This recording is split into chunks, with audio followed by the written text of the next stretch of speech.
7,000 रुपयांनी कापूस खरेदी केला या वाटपाला. मित्रांनो, तुम्ही पाहू शकता ही आशाची दिंडी निघालेली आहे, कापूस दिंडी. आणि या ठिकाणी कापसाचे व्यापारी आलेले आहेत. काय नाव आहे सर तुमचं?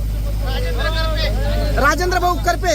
राजेंद्र भाऊ करपे हे कापसाचे व्यापारी आलेले आहेत आणि त्यांनी जो बाजारभाव आहे याच्यापेक्षा जास्त बाजारभाव आपल्या आशा या कापसाला घोषित केलेला आहे. 100% देणार. वाहन आशा 9011. मित्रांनो, राजेंद्र भाऊ करपे यांनी 7,000 रुपये भावाचा उल्लेख केलेला आहे. तर व्हिडिओमध्ये रेकॉर्डेड करतोय की 7,000 भाव तुम्ही आता देताय. पक्का. ओके.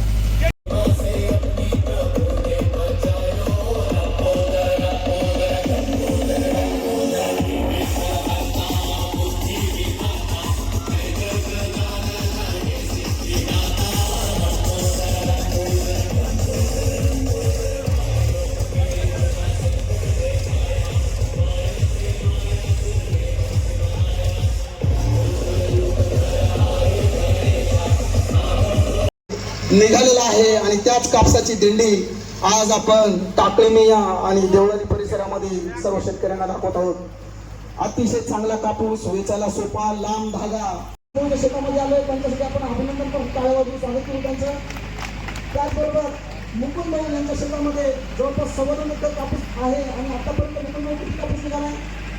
41 क्विंटल कापूस निघालाय आणि आता पूर्ण त्यांचं जे उत्पन्न पाहिलं तर जवळपास 25 क्विंटलपेक्षा जास्त उत्पादन